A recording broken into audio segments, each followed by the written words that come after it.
Alhamdulillah, kita masuk bulan suci Ramadan. Ibu saya lihat di kampung, kalau ada tamunya mau datang, beliau segera berbenah diri.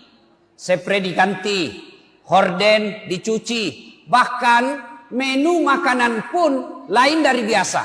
Dia suruh kita potong. Gerek manukmu.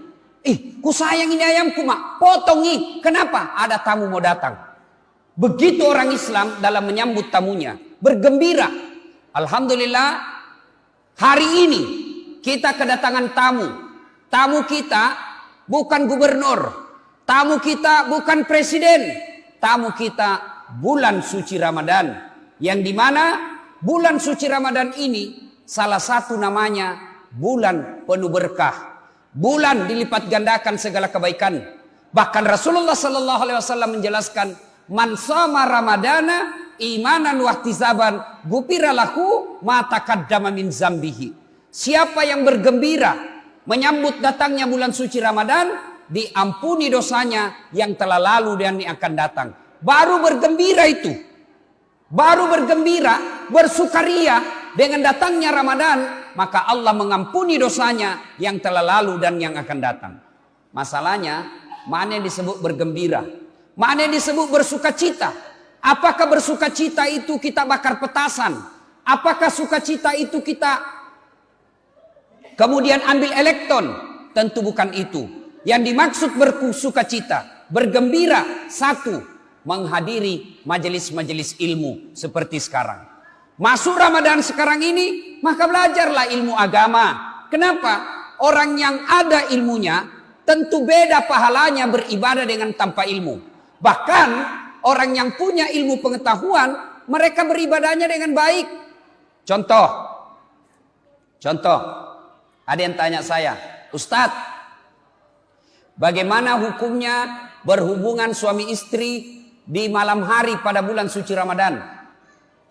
Saya bilang boleh, yang penting istrimu. Bagaimana kalau siang? Jangan kau coba-coba. Malam boleh.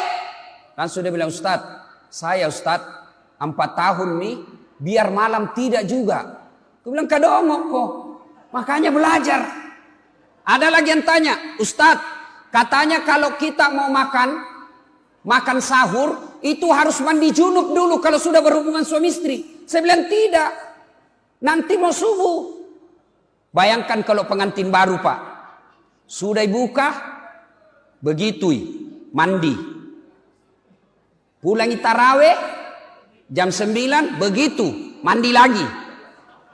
Mau tidur, begitu lagi, mandi lagi. Makan sahur, begitu, mandi lagi. Begitu mau pergi sambayang, begitu mandi lagi. 5 kali kau mandi satu malam, mese mupolean. Jadi bagaimana? Selesai pu bos. Episode terakhir pi baru kau mandi. Coba, kenapa bisa begini? Karena terma ilmu. Maka masuk Ramadan belajar agama. Yang kedua, masuk Ramadan sekarang ini, maka ibu bapak minta maaflah kepada istrinya. Silul arham, sambungkan persaudaraan. Istri minta maaf sama suami. Suami minta maaf sama istri. Terutama bapak yang suka tipu istrinya. Alasan rapat, ternyata pergi merapat. Karena tong itu laki-laki begitu. Kalau istrinya minta uang, dek gaga duit, peresai. Nah kasih keluar semua itu kantong, lihat kok tidak ada uang. Sekalinya teman selingkuhnya, bang kirimi dulu, tunggu dek 10 menit ada itu. Coba. Banyak laki-laki, ada yang curhat saya. Kabupaten Tanah Bumbu. Ustadz, saya 4 tahun merantau, bangkrut. Tolong doakan saya. Saya bilang baik. Sebelum saya doakan, saya mau tanya. Bagaimana perlakuanmu kepada istri selama ini? Apa dia bilang? Yaitu dia masalahnya Ustadz. Saya lebih suka istrinya orang daripada istriku. Itu sebabnya. Coba bayangkan.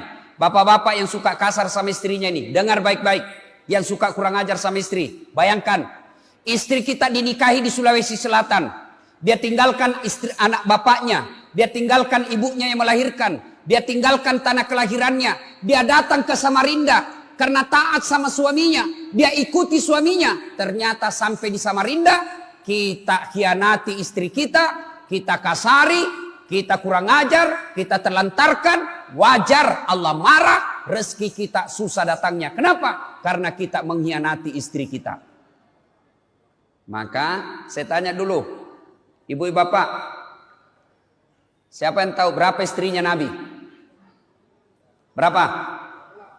2, 7, 9, 11. 11 istri Nabi. Tidak ada pun satu istri Nabi mengatakan, saya menyesal menikah dengan Muhammad. 11. Kita satu istri tak menderita lahir batin. Bagaimana Rasulullah itu? Coba pelajari sisi kehidupan Nabi. Rasulullah itu kalau mandi sama istrinya, mandi junub sama istrinya. Pak Ridwan Tasak kira-kira sampai sekarang berapa kali satu bulan mandi junub sama istri tak?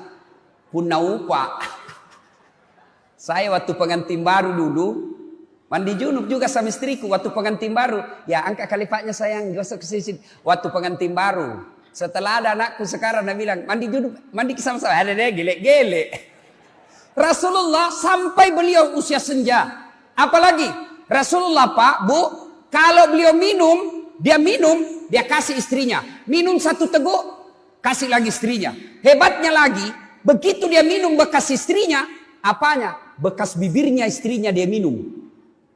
Bismillahirrahmanirrahim, minum, kasih lagi istrinya. Sudah itu, dia minum bekas bibirnya istrinya. Begitu romantisnya Nabi. Misalnya Aisyah, dia minum di sini, maka dia minum di sini Rasulullah. Coba kita pak. Begitu kita minum bekas bibirnya istri. Busuknya mulutmu. Begitu ya Rasulullah. Nah, cuma kita juga ibu. Nah, ada lagi satu kehebatan Rasulullah. Rasulullah setiap mau keluar rumah, dia sedekah kepada istrinya. Apa sedekahnya? Dia cium jidatnya. Mau keluar. Maka besok ibu kalau mau keluar suami minta ki sedekah. Pak, sedekah dulu. Tapi bagaimana mau ki disedekahi kalau merontok? Masya Allah. Pulang ki daster tinggi sebelah. Kelihatan tali BH. Badak pica. Ada bontek. Masuk kamar tidak sikat gigi. Bagaimana suami tak mau tenang? Marah saja kerjanya mak jaluk-jaluk. Ada uang tidak ada uang, ngamuk saja kerjanya. Baru 1 jam pergi suaminya menelpon mi. Di mana kok pak? Di mana kok? Ada jadi kantor. Tekol lisu kok. Ada memang itu. Ada di sini laki-laki takut sama istrinya. Ada. Berhenti kok jadi laki-laki. Apa mau takut sama istri? Dia bilang mak jallo ustad, mak jalloi. Nak kasih pecah piring. Kalau nak kasih pecah piring, kasih pecah kok 1 lusin. Piring boleh beli, harga diri sebagai suami tidak boleh diinjak-injak. Allahu Akbar. Ayo Bapak Ibu, masuk Ramadan, minta maaf sama istri tak, minta maaf sama suami. Yang kedua, yang ketiga sekarang. Masuk Ramadan, termasuk diantaranya, bulan Ramadan ini disebut bulan ampunan. Bulan penuh ampunan.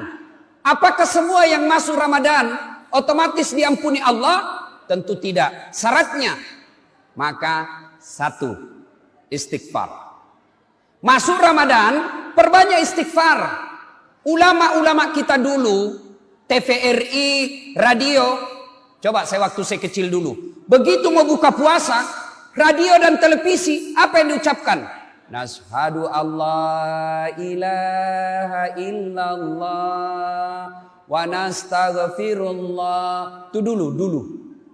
Coba sekarang radio, televisi. Begitu mau buka, muncul semua orang. Saya Saya PT ini mengucapkan. Siapa kok? Diganti kalimat istighfar. Maka jelang buka puasa, perbanyak istighfar. Kenapa? Karena doa paling mustajab bagi orang yang berpuasa adalah jelang buka puasa. Maka jelang buka puasa istighfar ki. Boleh dengan kalimat syahdu. Nashhadu Allah ilaha illallah Atau yang sederhana saja. Astaghfirullahaladzim adzim wa atubu ilaihi la ilaha illa anta subhanaka inni kuntu minadz zalimin. Itu yang versi panjangnya. Oh yang pendek, astaghfirullahaladzim wa atubu ilaihi, astaghfirullahaladzim wa atubu ilaihi. Masih panjang, yang pendek lagi. Astagfirullah, astagfirullah, astagfirullah. Paling pendek, astagfirullah, astagfirullah. Coba ibu bapak, jelang buka puasa, itulah enaknya kita pegang tasbih. Coba kalau bapak ibu pegang tasbih. Begitu pegang tasbih, mulut kita otomatis bersikir. Subhanallah, subhanallah, subhanallah. Astagfirullah, astagfirullah. Tidak ada orang pegang tasbih begini, langsung dia bilang, jalan kotek 2, onde-onde 4, si kapur 3. Tidak ada pak. Maka ibu-ibu bapak, jelang buka puasa, pegang tasbihnya. Otomatis mulut kita bisa istighfar. Astagfirullah, astagfirullah. Misal ya, di depan rumah, kita pegang tasbih. Astagfirullah, astagfirullah. Tiba-tiba cewek lewat, cantik, kelihatan pahanya. Bukan alhamdulillah. Apa kita ucapkan? Subhanallah, maha suci Allah yang telah menciptakan keindahan itu. Berkedip mata, palingkan pandangan, astagfirullah. Jangan astagfirullah, astagfirullah, astagfirullah. Bukan istighfar namanya itu bos ya. Satu, perbanyak istighfar.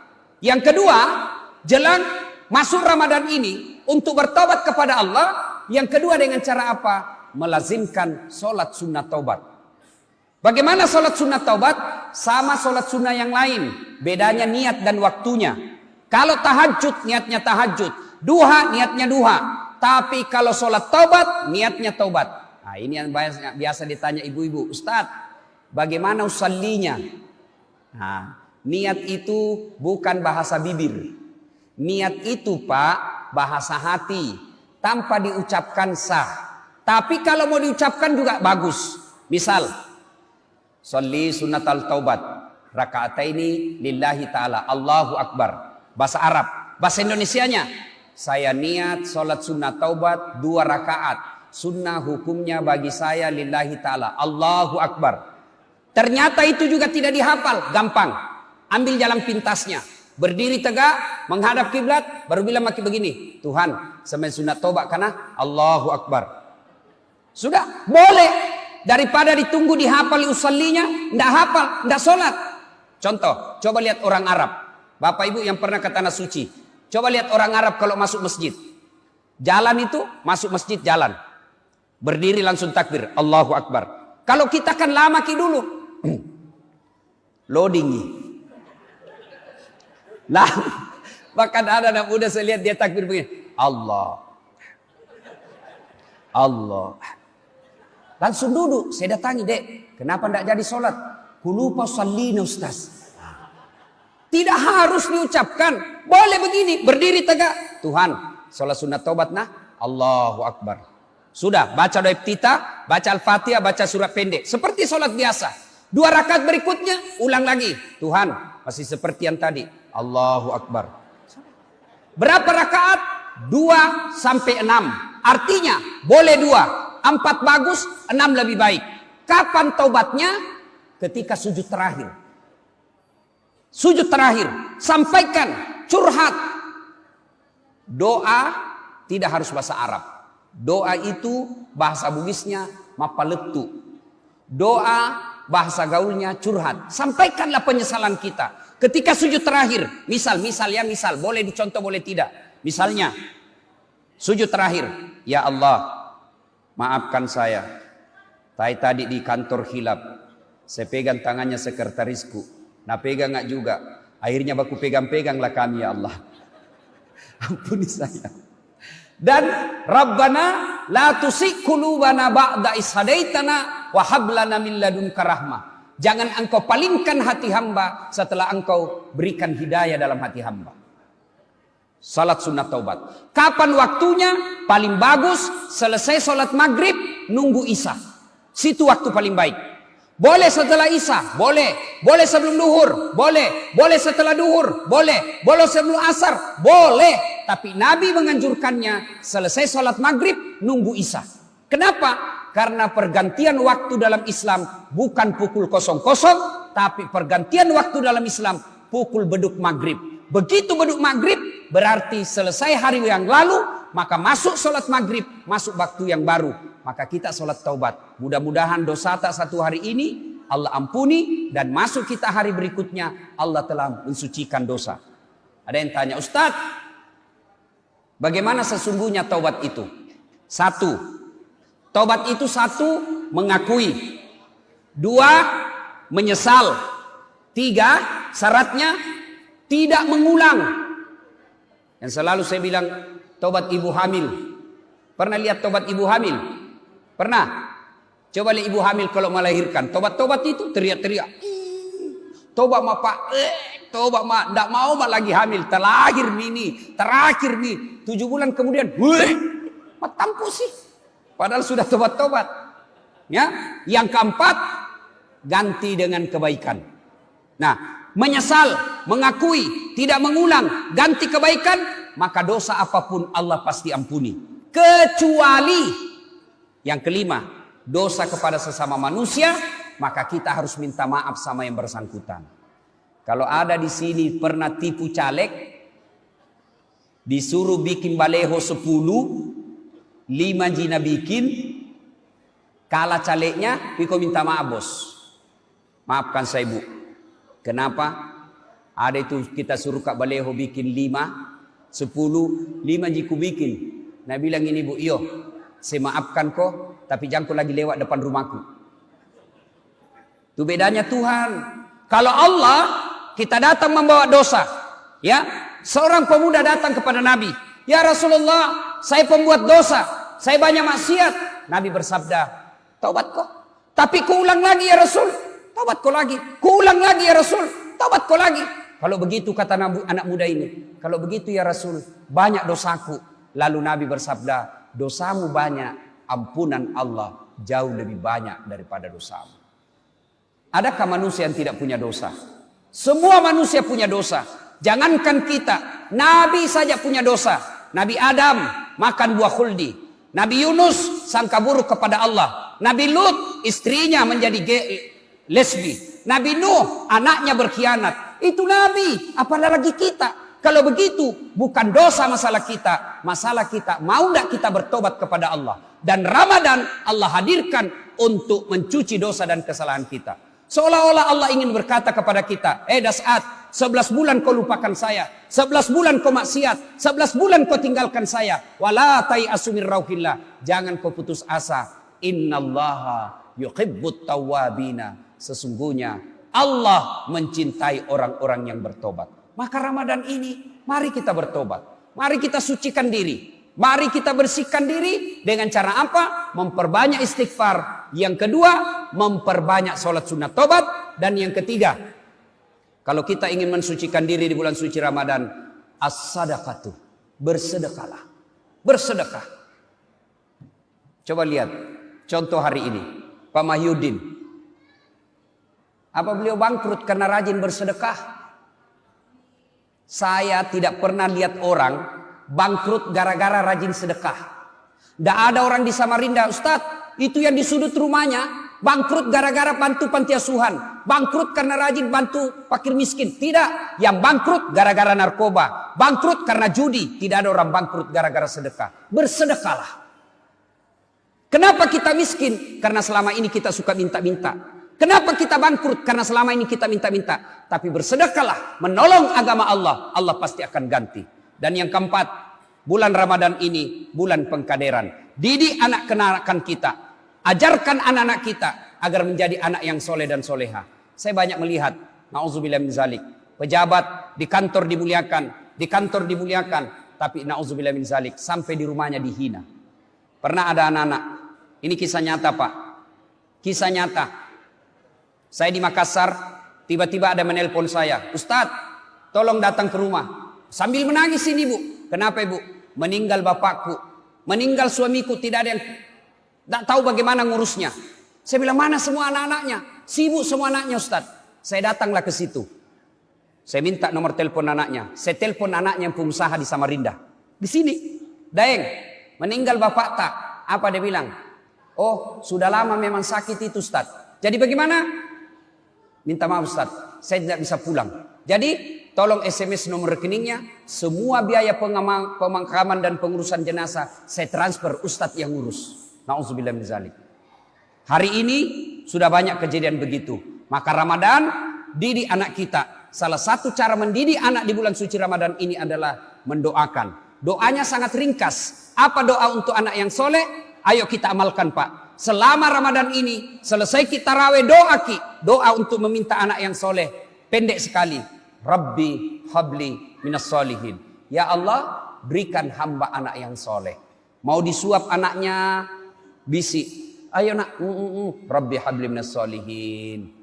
Mau kasih bangun anaknya, makan sahur, bisi telinganya. Rabbi habli minas solihin. Mau pergi sekolah dekat, bisi telinganya. Rabbi habli minas solihin. Nah tanya ki anak tak, apa itu nak? Saya doakan kau jadi anak yang soleh nak. Masya Allah. Ada kemanakan saya, SD, sudah mau maghrib, masih main bola. Saya panggil Fatur, sudah mina, maghrib nih. Tunggu dulu om, azan maghrib masih belum berhenti. Saya masuk lapangan. Saya bisik telinganya, Rabbi habli minas solihin. Langsung menangis. Heran semua orang lihat saya. Hebatnya tahu Pak Ustadz. Nah bisik jika kemanakannya menangis. Dia tidak tahu. Telinganya saya bisik. Tanganku dibawa menjepit. Artinya apa? Doakan. Ibu bapak, bulan Ramadan. Doakan anak-anak kita menjadi anak kebanggaan kita. Tidak perlu anak kita kursus kiri kanan. Kalau agamanya baik, insya Allah anak itu akan menjadi investasi dunia dan akhirat. Ibu bapak yang saya muliakan, inilah tausiah kita. Karena waktu maghrib yang telah tiba, maka ibu bapak